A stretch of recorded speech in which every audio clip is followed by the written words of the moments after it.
नमस्कार साथियों। आज हम अपने आधुनिक भारत की तीसरी वीडियो के साथ आपके साथ हैं और उम्मीद करता हूं कि आप सब लोग अच्छे होंगे और कोरोना महामारी से बच रहे होंगे। तो हम अपनी कहानी स्टार्ट करते हैं। जहां हमने स्टॉप की थी उसी के आगे की कहानी हम आज लेकर के आए हैं। हमने आपको पिछली जो वीडियो में बताया था तो हमने आपको बताया था कि प्लासी के युद्ध के बाद जो बंगाल का नवाब था सिराजुद्दौला, उसकी मृत्यु हो चुकी थी। और सिराजुद्दौला की मृत्यु के बाद बंगाल का नया नवाब जो बना वो मीर जाफर बना, जिसे मीर जाफर जो बंगाल का नवाब बना, इसी व्यक्ति को ही नवाब बनाने के लिए अंग्रेजों ने अपनी चाल चली थी। अंग्रेजों को व्यापारिक छूट चाहिए थी, अपनी उनकी महत्वाकांक्षा थी, इसलिए मीर जाफर को उन्होंने साजिश करके बंगाल का नवाब बना दिया। अंग्रेज अपनी साजिश में सफल हो गए। बंगाल का नवाब बनने के बाद इसने अंग्रेजों को काफ़ी छूट दी, काफ़ी व्यापारिक छूट दी, जिसमें से कुछ पॉइंट्स इंपॉर्टेंट हैं जो पूछ लिए जाते हैं एग्जाम में। और कई बार मध्य प्रदेश राज्य लोक सेवा आयोग के एग्जाम में भी 3 मार्कर में मीर जाफर पूछ लिया जाता है। तो इसमें हम लिख सकते हैं कि मीर जाफर जो है वो 1757 से 1760 तक बंगाल का नवाब रहा। जब तक यह नवाब रहा तब तक इसने अंग्रेजों को खूब सारी व्यापारिक छूट दी, जिनमें जो सबसे पहला काम था, इसने 24 परगना, जो आपने सुना होगा अभी, 24 परगना नामक जगह की जमींदारी किसको दे दी? अंग्रेजों को दे दी। पहला पॉइंट इंपोर्टेंट। दूसरा, इसने 17,50,000 रुपए नजराने के रूप में कंपनी को दिए। दूसरा इंपॉर्टेंट फैक्ट। तीसरा इंपॉर्टेंट फैक्ट क्या है? इसने बंगाल, बिहार और उड़ीसा, इन तीनों क्षेत्रों की दीवानी किसको सौंप दी? कंपनी को सौंप दी। ये मीर जाफर के द्वारा कंपनी को महत्वपूर्ण जो छूट थी वो दी गई। इसने एक काम और किया। इसने क्लाइव को, जो कि क्लाइव बड़ा चतुर अधिकारी अंग्रेजों का, क्लाइव को एक उपाधि दिलवा दी, उमरा। एक सम्मानजनक उपाधि होती थी उस समय के मुगल शासक से, एक उपाधि दिलवा दी। उसके बाद कई ऐसी चीजें इसने भर भर के गिफ्ट्स, भर भर के उपहार अंग्रेजों कंपनियों को देना स्टार्ट कर दिए। अब मीर जाफर साजिश करके बंगाल का नवाब बना, तो स्वाभाविक सी बात है कि इसके खिलाफ भी साजिश होगी। आगे चल के 1760 आते आते मीर जाफर के खिलाफ भी काफी साजिशें होने लगी और अंग्रेज भी इससे थोड़े से रुष्ट होने लगे, थोड़े से नाराज होने लगे और मीर जाफर भी कंपनी से थोड़ा सा कटने लगा। क्यों? क्योंकि मीर जाफर का जो खजाना था वो खाली हो चुका था। अब बिना खजाने का राजा किस काम का? तो मीर जाफर भी मतभेद होना चालू हो गए कंपनी के साथ, मीर जाफर के लिए। तो उसके बाद क्या हुआ? 1760 में, अब हम उसके आगे की कहानी बताने जा रहे हैं। मीर जाफर से आगे की कहानी, मीर जाफर से आगे की कहानी हम बताने जा रहे हैं। 1760 के बाद जब कंपनी और मीर जाफर में मतभेद स्टार्ट हो गए तो 1760 से तारीख थी, एक इंपॉर्टेंट तारीख है जो बंगाल की राजनीति में काफी जिसने परिवर्तन लाया। 27 सितंबर। इस समय क्या हुआ? बंगाल का जो तत्कालिक गवर्नर था वांसी टाट, आप लोग पेपर पेन लेके बैठे और लिखते जाएं साथ में। वांसी टाट और मीर कासिम के मध्य एक संधि हो गई, गुप्त संधि हो गई, गुप्त संधि। अच्छा, ये गुप्त संधि क्यों हुई? क्योंकि कंपनी को यह लग रहा था कि मीर जाफर जो है वो डचों से जाकर के मिल गया है। डच एक अलग उपनिवेशक जो हमारे यहां पर व्यापार के लिए आए थे, डच कंपनी को यह भय था कि मीर जाफर ने डचों के साथ समझौता कर लिया, इसीलिए अब वो कंपनी मीर जाफर की जगह किसी और को किसी और कठपुतली शासक को अपना नवाब बनाना चाहती थी जो उनके हिसाब से चले। अब जो आगे की कहानी चलेगी वो मीर कासिम के ऊपर चलेगी। थोड़ा सा आप मीर कासिम के लिए देख लें, उसके बाद हम बक्सर का युद्ध हम पढ़ेंगे और बक्सर के युद्ध के बाद इलाहाबाद की संधि, ये आज के हमारे टॉपिक है पढ़ाने के। मीर कासिम, इसके ऊपर भी 3 मार्कर कई बार पूछ लिया गया है और इंपॉर्टेंट फैक्ट्स मीर कासिम के ऊपर हैं। मीर कासिम बड़ा इंपॉर्टेंट नवाब बंगाल का। किताबें कहती हैं और कई लेखक कहते हैं कि अलीवर्दी खां के बाद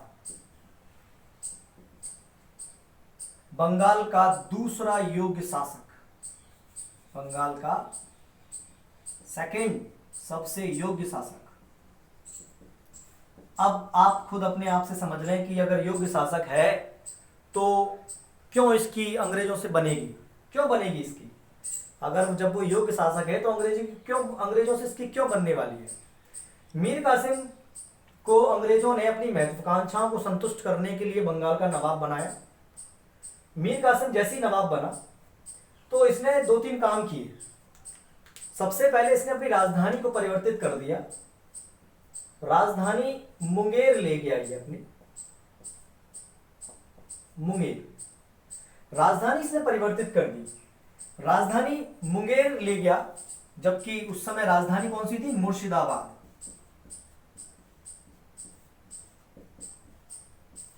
मुर्शिदाबाद मतलब कह सकते हैं कि मीर कासिम ने राजधानी मुर्शिदाबाद से मुंगेर ट्रांसफर कर दी। उसका एक कारण मेन था कि क्यों कर दी, मुंगेर क्यों ले गया? इसलिए ले गया कि अंग्रेजों से दूर रहे, अंग्रेजों से वह दूर रहे, इसलिए वह राजधानी को कहां ले गया? मुर्शिदाबाद से मुंगेर रहे और उनका हस्तक्षेप थोड़ा कम हो। इसने एक काम और किया, इसने जहां राजधानी अपनी बनाई वहां पर एक कारखाना लगाया, एक कारखाना लगाया मुंगेर में तोप खानों का, तोप का और तोड़दार बंदूक उस समय नई नई आई थी, उसका वहां पर इसने कारखाना लगाया मुंगेर में। स्वाभाविक सी बात है, वह अपनी सैन्य शक्ति को आधुनिकता प्रदान कर रहा था। मीर कासिम ने एक और काम किया जो अंग्रेजों को पसंद नहीं आया। इसने जो शाही फरमान जो मुगल शासक के द्वारा अंग्रेजों को दिया गया था उसके व्यक्तिगत प्रयोग पर रोक लगा दी। जो व्यक्तिगत प्रयोग कर लेते थे, जो व्यक्तिगत प्रयोग कर लेते थे उसका, उस पर रोक लगा दी। इसने 9% व्यापारिक चुंगी का प्रावधान कर दिया। और एक चीज और, इसने भारतीयों के लिए भी मुक्त व्यापार की घोषणा कर दी। ये सारे काम अंग्रेजों के खिलाफ थे, अंग्रेजों की इच्छा के खिलाफ थे। तो स्वाभाविक सी बात है कि मीर कासिम से भी अंग्रेज रुष्ट हो रहे थे और वह लगातार ये सब काम करता जा रहा था। मीर कासिम ने एक और चेंज किया अपने यहाँ, एक और उसने बताया कि जो अधिकारी गमन करेगा या भ्रष्टाचार करेगा सरकारी पैसे का, तो उस पर बड़ा जुर्माना लगाया जाएगा। अब ये ऐसे परिवर्तन जब कंपनी के खिलाफ किए गए तो कंपनी का सब्र भी टूट गया। एक टैक्स होता था उस समय, टैक्स खिजरी सबके लिए कंपलसरी कर दिया कि अंग्रेज हो या कंपनी हो, कोई भी हो, सबको खिजरी जमा करने की, बिल्कुल जो व्यापार करेगा वो खिजरी जमा करेगा। ये सारे पॉइंट्स बहुत इंपॉर्टेंट है मीर कासिम के लिए कि मीर कासिम योग्य क्यों था। वो वह अपना मुर्शिदाबाद से मुंगेर ले गया, अपने सरकारी खजाने को उसने अच्छा करने के लिए, उसको मजबूत करने के लिए कई उसने प्रावधान किए जो अंग्रेजों को पसंद नहीं आए। उसने अधिकारी के गमन पर बड़ा जुर्माना लगाना चालू कर दिया। तोप और तोड़दार बंदूक का कारखाना मुंगेर में उसने खोला। शाही फरमान के व्यक्तिगत प्रयोग पर रोक लगा दी। 9% व्यापारिक चुंगी उसने घोषित कर दी। भारतीयों के लिए भी मुक्त व्यापार की घोषणा कर दी, जबकि अंग्रेज मुक्त व्यापार की मतलब अब ये समझते थे कि ये तो हमारा काम है, ये जैसे एक लोकल वर्ड है बापौती है ना, वो ये सोचते थे कि ये तो हमारी बापौती है, इसका प्रयोग तो हम ही करने वाले हैं, जो अंग्रेजों को पसंद नहीं आया। सबके लिए उसने खिजरी जमा करने का घोषणा कर दी कि सब के सब सभी लोग खिचड़ी जमा करेंगे। अब स्वाभाविक सी बात है, मैं इसको मिटा रहा हूँ, लिख लेना आप लोग। स्वाभाविक सी बात है, ये सारी चीजें अंग्रेजों को पसंद नहीं आई। उसके बाद क्या हुआ, उसके बाद की कहानी हम देखते हैं अभी। फिर क्या हुआ, अंग्रेजों ने जुलाई में जुलाई 1763 में मीर कासिम को बर्खास्त कर दिया। जो मीर कासिम 1760 में नवाब बना था बिल्कुल अंग्रेजों की मर्जी से, वो बर्खास्त हो गया। जुलाई 1763 में मीर कासिम को बर्खास्त कर दिया। उसके बाद मीर कासिम के साथ अंग्रेजों के 3 छोटे छोटे युद्ध हुए। कौन कौन से? एक हुआ जुलाई में,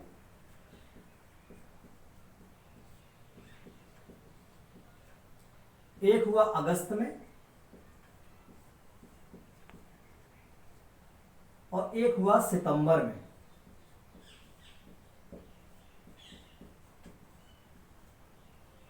और जुलाई में जब मीर कासिम को बंगाल के नवाब से बर्खास्त कर दिया गया, तो उसके बाद मीर जाफर को उन्होंने बंगाल का नवाब दोबारा से बना दिया। कैसे नाटकीय ढंग से नवाब एक दूसरे को चेंज करते रहे।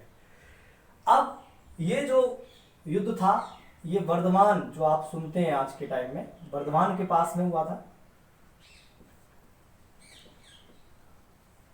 सारे बंगाल में ही हुए थे। ये मुर्शिदाबाद के पास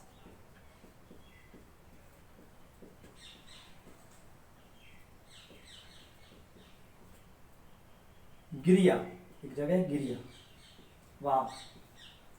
और ये एक राजकमल करके किताबों में दिया गया है, स्पेक्ट्रम में देखा था मैंने, नामक कोई जगह थी, वहां पर हुआ था। अब इन तीनों में मीर कासिम हार गया, और जब मीर कासिम हार गया तो हार करके मुंगेर की तरफ भागा। मुंगेर से पटना पहुंचा, और फिर पटना के बाद अंग्रेजों से बंगाल को दोबारा वापस लाने के लिए वह पहुंच गया अवध। यहां से बक्सर के युद्ध की पृष्ठभूमि तैयार हुई। अवध में पहले से ही मुगल सम्राट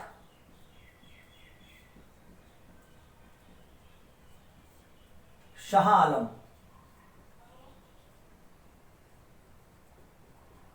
द्वितीय वहां पहले से ही शरणार्थी के रूप में शरण ले रहे थे। जब ये अवध पहुंचे मीर कासिम, तो एक ग्रुप बन गया अंग्रेजों के खिलाफ, एक संगठन बन गया अंग्रेजों के खिलाफ, और वो संघ बना अवध के नवाब,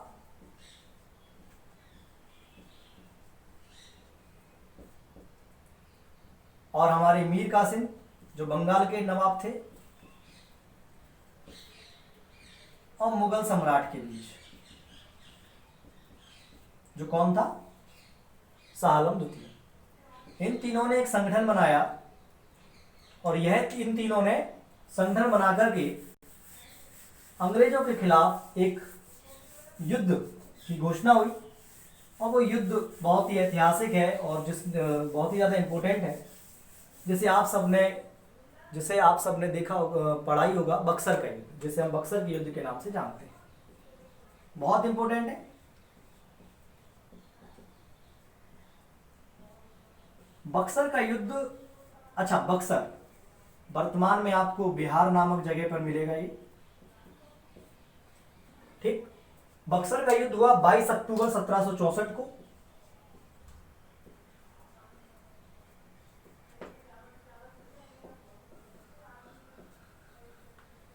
यह युद्ध प्लासी से बिल्कुल भिन्न था।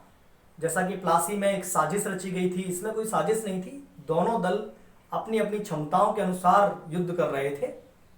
जैसे इनका संघ काम कर रहा था,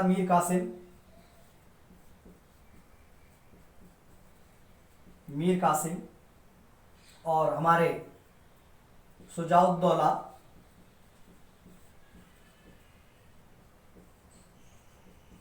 और शाह आलम द्वितीय।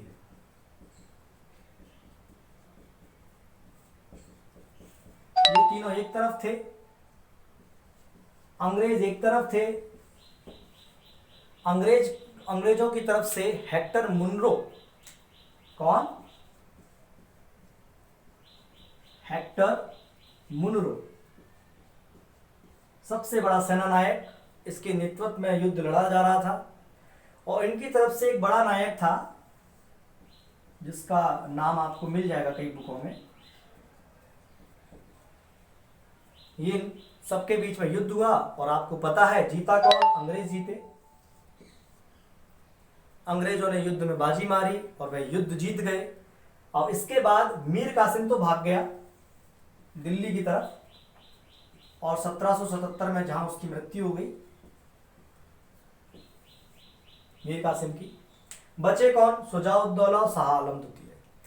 अब इन दोनों का हिसाब किताब कैसे किया जाए? इन दोनों का हिसाब किताब हुआ संधि से, जो आप इतिहास में बहुत अच्छे से जानते हैं और एग्जाम की दृष्टिकोण से बहुत महत्वपूर्ण संधि है, इलाहाबाद की संधि।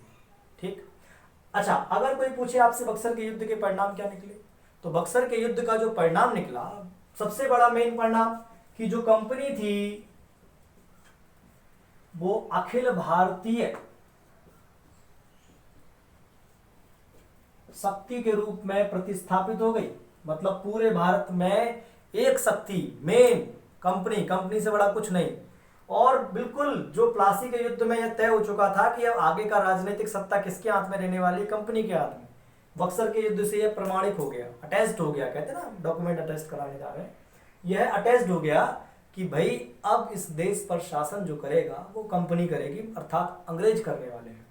अंग्रेजों ने, मीर कासिम तो भाग गए थे, अंग्रेजों ने इन दोनों के साथ में संधि की। उस संधि को हम जानते हैं किसके नाम से? उस संधि को हम जानते हैं इलाहाबाद की संधि के नाम से, जो कई बार अपने एग्जाम्स में पूछी गई है, कई बार उसकी शर्तें पूछी गई हैं और कई बार हमारे राज्य लोक सेवा आयोग अर्थात एमपीपीएससी में भी इसके बारे में पूछा गया है। तो हम इलाहाबाद की संधि पढ़ने जा रहे हैं। इलाहाबाद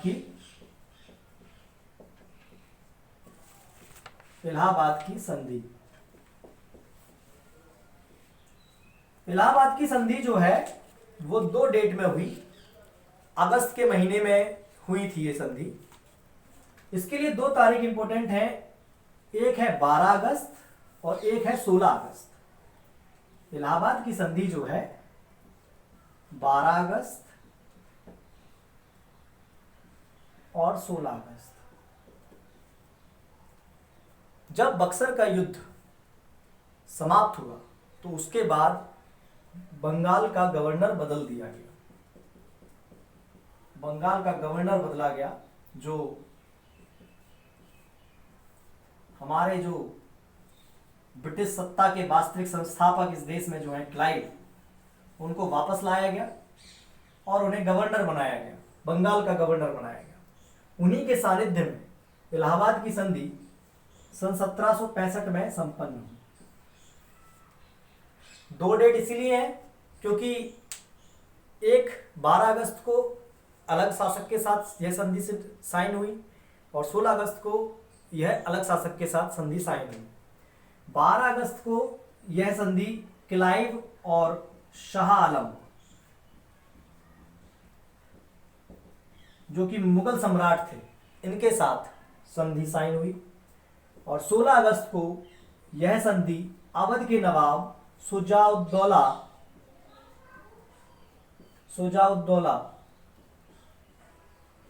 के साथ साइन हुई, जो अवध के नवाब थे और ये मुगल सम्राट थे। दोनों संधियों के एक एक 2-2 पॉइंट बहुत इंपॉर्टेंट है। 3 मार्कर में भी इसके बारे में पूछ लिया जाता है, तो यह बहुत ज्यादा इंपॉर्टेंट है हमारे लिए। शाह आलम द्वितीय के साथ जो संधि साइन हुई, इसके 2-3 पॉइंट बहुत इंपॉर्टेंट हैं, तो आप बिल्कुल ध्यान से इसको समझ लीजिएगा। पहला पॉइंट कि बंगाल, बिहार, उड़ीसा की दीवानी किसको मिल गई? कंपनी को मिल गई।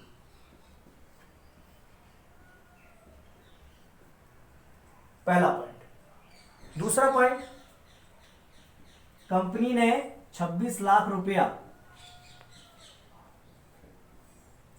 मुगल सम्राट को पेंशन के रूप में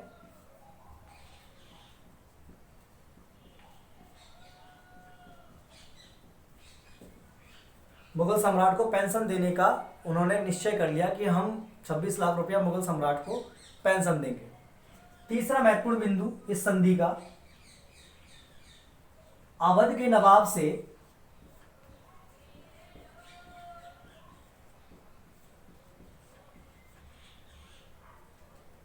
कड़ा, कड़ा एक जगह है जो इतिहास में काफी महत्वपूर्ण है, अलाउद्दीन खिलजी का भी संबंध है इससे, कड़ा व इलाहाबाद,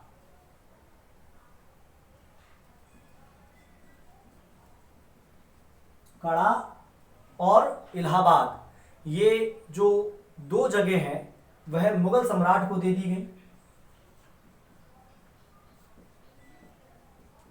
जो अवध के नवाब के पास थी। कड़ा आपको वर्तमान में अगर आप खोजने जाएंगे तो आपको कौशाम्बी नामक जगह पर मिल जाएगा। कौशाम्बी जो यूपी का जिला है, यह आपको कहाँ मिल जाएगा? कौशाम्बी में। कड़ा जो जगह है यह आपको कौशाम्बी में मिल जाएगा। एक और इंपोर्टेंट फैक्ट मैं यहाँ लिख रहा हूँ, देखना इलाहाबाद की संधि का। एक और इंपोर्टेंट फैक्ट यह है कि कंपनी ने हर्जाने के रूप में हर्जाने के रूप में 53 लाख रुपए मुगल सम्राट से वसूले। 53 लाख रुपए मुगल सम्राट से इन्होंने वसूल लिए। और कुल मिलाकर के कंपनी इस संधि के बाद, इस युद्ध के बाद, इस संधि के बाद, इस युद्ध के बाद बंगाल का वित्तीय प्रशासन की हेड हो गई। ठीक है, बंगाल का राजस्व पर उसकी सीधी पकड़ हो गई। और हम कह सकते हैं कि बक्सर के बाद और इस संधि के बाद जो कंपनी है वो बंगाल में एक नवाब बन गई खुद ही। ठीक है, तो ये जो पॉइंट्स है इंपोर्टेंट, ये शाह आलम द्वितीय के साथ जो इलाहाबाद की संधि हुई थी 12 अगस्त को, उसके पॉइंट है। पहला पॉइंट, बंगाल बिहार उड़ीसा की दीवानी प्राप्त हो गई। 26 लाख रुपया मुगल सम्राट को पेंशन पर भेज दिया गया। और अवध के नवाब से कड़ा और इलाहाबाद लेकर के किसको सौंप दिए गए?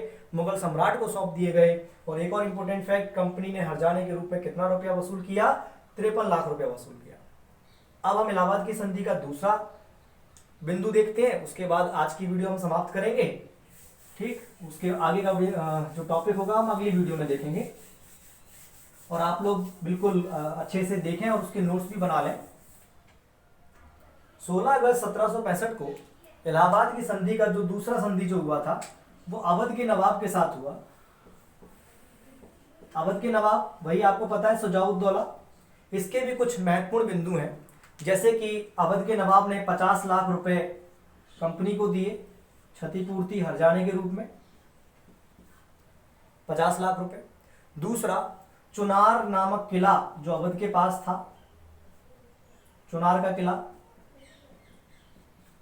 अंग्रेजों को दे दिया। ठीक, और अवध में अंग्रेजों को एक अधिकार और दे दिया गया जो पहले नहीं था। अवध में कर मुक्त, टैक्स फ्री, कर मुक्त व्यापार की छूट अंग्रेजों को दे दी गई। ठीक है। तीसरा, नवाब के खर्चे पर, देखें आप, खर्चा कौन देगा? नवाब। नवाब के खर्चे पर अंग्रेजी सेना को रखने का प्रावधान किया गया। और एक फैक्ट और है कि 5 लाख रुपया हर महीने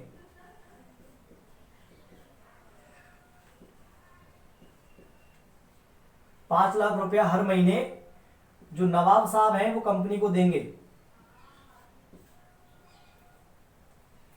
ये इंपॉर्टेंट फैक्ट। और एक फैक्ट मैंने अभी थोड़ी देर पहले बताया था आपको कि कड़ा और इलाहाबाद लेकर के किसको दे दिए गए? कड़ा और इलाहाबाद लेकर के किसको दे दिए गए थे? कि भाई शाह आलम द्वितीय को। कंपनी ने ये 3-4 बिंदु अगर हम याद रखेंगे तो हमारा काम हो जाएगा। इलाहाबाद की संधि के लिए हमारे पास अच्छा खासा मटेरियल हमारे पास उपलब्ध रहेगा कि अगर एग्जाम में पूछा भी जाता है तो हम अच्छा खासा लिख सकते हैं।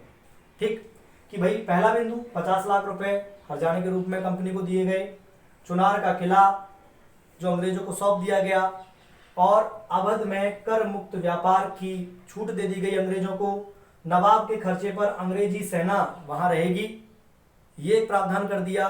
और एक चीज और थी कि जरूरत पड़ने पर नवाब की सेना अंग्रेजों की मदद करेगी, अंग्रेजों की मदद। ये महत्वपूर्ण संधि है, इलाहाबाद की संधि, जो हर एग्जाम में पूछी जाती है। और उम्मीद है कि आप लोगों को यह वीडियो पसंद आई होगी। और हम कुछ नहीं है कि बक्सर के युद्ध के बाद भी क्या परिणाम है, वही सब परिणाम है कि क्लाइव जो था वो और शक्तिशाली हो गया, कंपनी और शक्तिशाली हो गई, एक कह सकते हैं कि वास्तविक नवाब बन गई। ठीक है, तो हमारी वीडियो आज यहीं अंत हो रही है और इसके आगे की वीडियो मैं जल्दी आपको उपलब्ध कराऊंगा। और आप लोग इसको पढ़ते रहिए, लिखते रहिए और वीडियो को शेयर करिए, चैनल को सब्सक्राइब करिए, क्योंकि जब आप साथ देंगे तभी और ज़्यादा हमें प्रेरणा मिलेगी और हम और अच्छा कर पाएंगे। चलिए, नमस्कार, धन्यवाद।